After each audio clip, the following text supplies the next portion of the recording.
Assalamualaikum warahmatullahi wabarakatuh. Pemirsa setia channel Ustazah Google yang dirahmati Allah Subhanahu wa Ta'ala. Suatu ketika Amirul Mukminin Khalifah Umar bin Khattab sedang duduk beralas surban di bebayang pohon kurma dekat Masjid Nabawi. Di tengah sahabat lain di sekelilingnya yang sedang sibuk membahas aneka masalah. Tiba-tiba ada 3 orang muda datang menghadap, 2 bersaudara berwajah marah yang mengapit pemuda lusuh nan tertunduk dalam belengguan mereka. "Tegakkan keadilan untuk kami hai Amirul Mukminin," ujar seorang pemuda. "Kisyashlah pembunuh ayah kami sebagai head atas kejahatannya. Maksudnya adalah hukuman mati bagi pembunuh." Umar bin Khattab bangkit. "Bertakwalah pada Allah," serunya pada 2 orang pemuda itu. "Benarkah engkau membunuh ayah mereka wahai anak muda?" selidiknya kepada pemuda yang lusuh. Pemuda itu menunduk sesal. "Benar wahai Amirul Mukminin," jawabnya ksatria. "Ceritakanlah pada kami kejadiannya," tukas Umar. "Aku datang dari pedalaman yang jauh," ungkapnya. "Kaumku mempercayakan berbagi urusan muamalah untuk kuselesaikan di kota ini. Saat sampai lanjutnya, kutambatkan untaku di satu tunggul kurma, lalu kutinggalkan ia. Begitu kembali, aku terkejut dan terpana. Tampak olehku seorang lelaki tua sedang menyembelih untaku di lahan kebunnya yang tampak rusak terinjak dan ragas ligis tanamannya. Sungguh aku sangat marah, dengan murka kucabut pedang hingga terbunuhlah bapak tersebut. Dialah rupanya ayah kedua saudaraku ini." "Wahai Amirul Mukminin," ujar seorang penggugat, "kau telah dengar pengakuannya, dan kami bisa hadirkan banyak saksi untuk itu. Tegakkanlah had Allah atasnya," timpal yang lain. Umar galau dan bimbang setelah mendengar lebih jauh kisah pemuda terdakwa itu. "Sesungguhnya yang kalian tuntut ini pemuda solih dan baik," ujar Umar. "Dia membunuh ayah kalian karena khilaf kemarahan sesaat.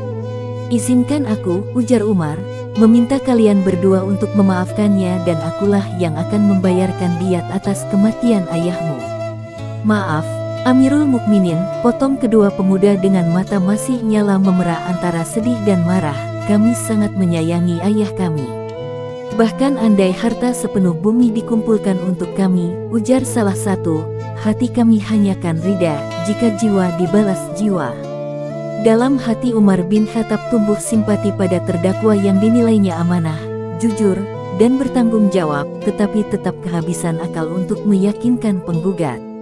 "Wahai Amirul Mukminin," ujar pemuda tergugat itu dengan anggun dan gagah, "tegakkanlah hukum Allah, kisyoshlah aku. Aku rida pada ketentuan Allah," lanjutnya. "Hanya saja izinkan aku menunaikan semua amanah dan kewajiban yang tertanggung ini." "Apa maksudmu?" tanya hadirin. "Urusan muamalah kaumku," ujar pemuda itu, "berilah aku tangguh 3 hari untuk selesaikan semua. Aku berjanji dengan nama Allah yang menetapkan kisyosh dalam Al-Quran, aku kan kembali 3 hari dari sekarang untuk serahkan jiwaku." "Mana bisa begitu?" teriak penggugat. "Nak," ujar Umar, "tak punyakah kau kerabat dan kenalan yang bisa kau limpahi urusan ini?" "Sayangnya tidak ada wahai Amirul Mukminin." "Dan bagaimana pendapatmu jika kematianku masih menanggung hutang dan tanggungan amanah lain?" "Baik," sahut Umar, "aku memberimu tangguh 3 hari, tapi harus ada seseorang yang menjaminmu bahwa kau tepat janji untuk kembali." "Aku tak memiliki seorang pun. Hanya Allah yang jadi penjaminku wahai orang-orang yang beriman padanya," rajuk terdakwa. "Harus ada orang yang menjaminnya," ujar penggugat. "Andai pemuda ini ingkar janji, dia yang kan gantikan tempatnya tuk di kisyosh. Jadikan aku penjaminnya wahai Amirul Mukminin." Sebuah suara berat nan berwibawa menyeruak dari arah hadirin. "Itu Salman Al-Farisi." "Salman?" tertegun Umar, "Demi Allah engkau belum mengenalnya. Demi Allah jangan main-main dengan urusan ini. Cabut kesediaanmu." "Pengenalanku padanya tak beda dengan pengenalanmu ya Umar," ujar Salman. "Aku percaya padanya sebagaimana engkau mempercayainya." Dengan berat hati, Umar melepas pemuda itu serta menerima penjaminan yang dilakukan oleh Salman baginya. 3 hari berlalu sudah. Detik-detik menjelang eksekusi begitu menegangkan. Pemuda itu belum muncul. Umar gelisah mondar-mandir. Penggugat mendecak kecewa. Semua hadirin sangat mengkhawatirkan Salman, seorang sahabat dari Persia yang menghabiskan masa mudanya untuk mengembara mencari hidayah. Mentari di batas hari, nyaris terbenam, Salman dengan tenang dan tawakal melangkah siap ke tempat Kishosh. Isak pilu tertahan, tetapi sesosok bayang berlari terengah-engah, terseok terjerembab lalu bangkit dan nyaris merangkak. Itu dia, Bekik Umar. Pemuda itu datang dengan tubuh bermandikan peluh serta nafas putus-putus ambruk ke pangkuan Umar. "Maafkan aku," ujarnya. "Hampir terlambat. Urusan kaumku makan waktu. Kupacu tungganganku tanpa henti hingga ia sekarat di gurun sehingga terpaksa kutinggalkan, lalu ku berlari." "Demi Allah," ujar Umar sambil menenangkan dan meminungi, "bukankah engkau bisa lari dari hukuman ini? Mengapa susah payah kembali? Supaya jangan sampai ada yang katakan di kalangan muslimin tak ada lagi ksatria tepat janji," ujar terdakwa itu dalam senyum. "Lalu kau hai Salman," ujar Umar berkaca-kaca, "mengapa mau-maunya kau jadi penjamin seseorang yang tak kau kenal sama sekali?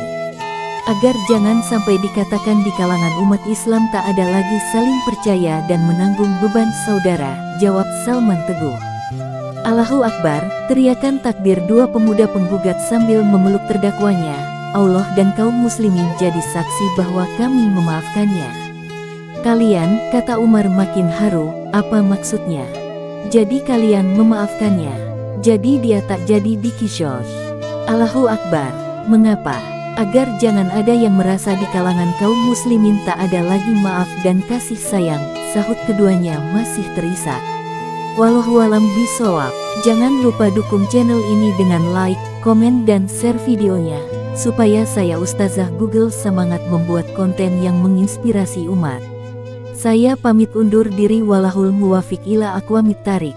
Wassalamualaikum warahmatullahi wabarakatuh.